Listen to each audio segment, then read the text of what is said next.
while I was playing fair, baby. You played a cheat. As far back as I could remember, I always wanted to be a gangster. As a kid, my parents showed me a lot of mafia pictures. The Cagneys, the Scorseses, De Niro whacking a guy with a baseball bat, all by the time I was old enough to spell my name. In retrospect, it probably wasn't the greatest idea, but as a kid, I didn't know any different, and I just ate it all up. Watching those films, I knew how I wanted my life to be. I wasn't going to whittle away the next 70 years of my life in the cube, typing codes for some company, trying to live paycheck to paycheck. That's not how Bogart and De Niro did it.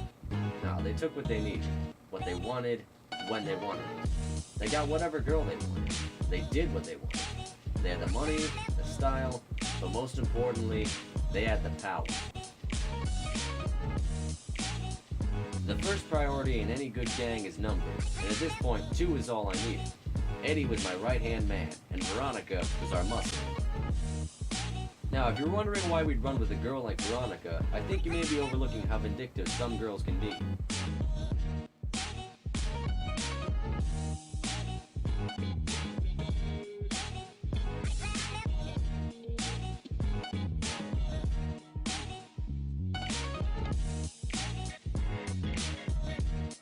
Yeah, she did all that for a penny. Just a plain black ballpoint you can buy for 50 cents at Walmart. Needless to say, she was tougher and stronger than either Eddie or me combined.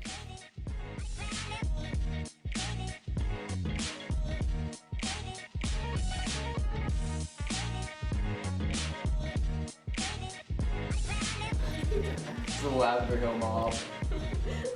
Oh, Brian Foley and Erica Roberts really knew how to tick me off.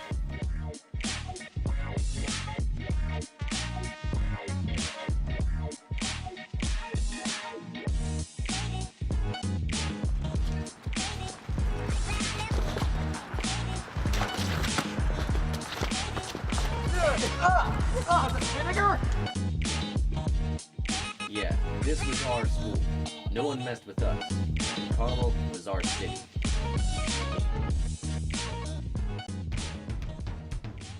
These were our mean streets, our stomping grounds.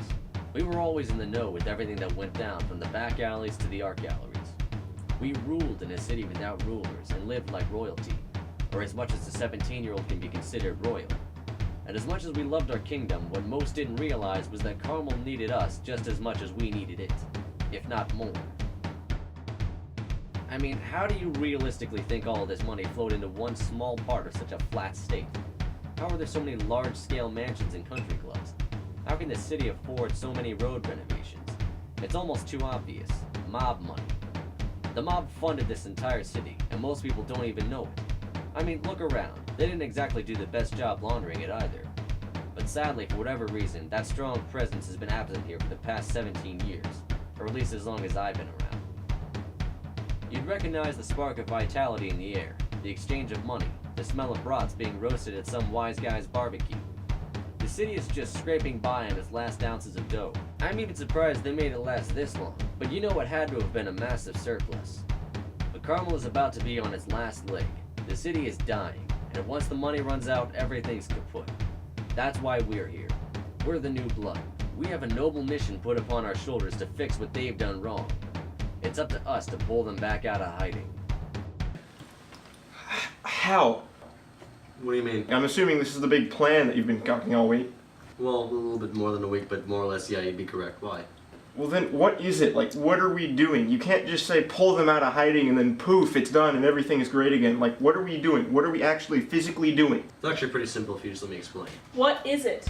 Like I said, it's extremely simple. See, after digging through a bunch of old news clippings from the library a few weeks ago, I found the names and addresses of some of the bigger ex-bosses from around town. All we have to do is drop by in, about the middle of midnight, poke around, leave a message discreetly, and then get out of there and wait for them to contact us. It's barely even crime. Eddie, you seen the horse head? What? Horse head? How was we supposed to send the message?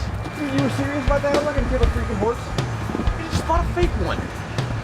First of all, who's gonna be afraid of a fake horse head? Second, who would even make something like that? I mean, I mean, it's about the message we're sending, alright? We can do something else. Let me think of something.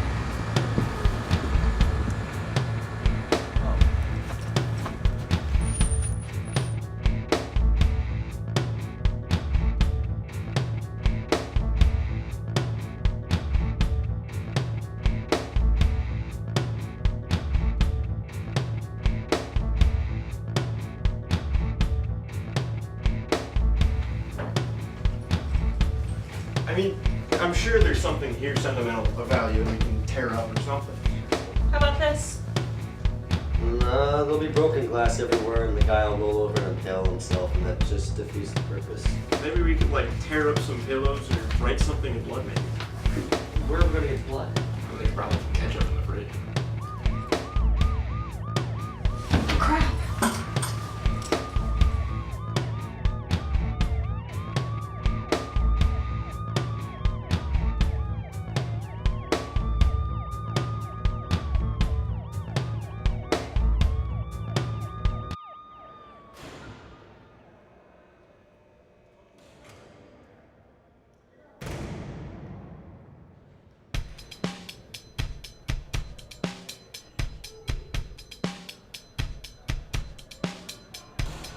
I may not be walking out into the open arms of some smiling goomboss to celebrate my first stint behind bars, but I couldn't be happier nonetheless.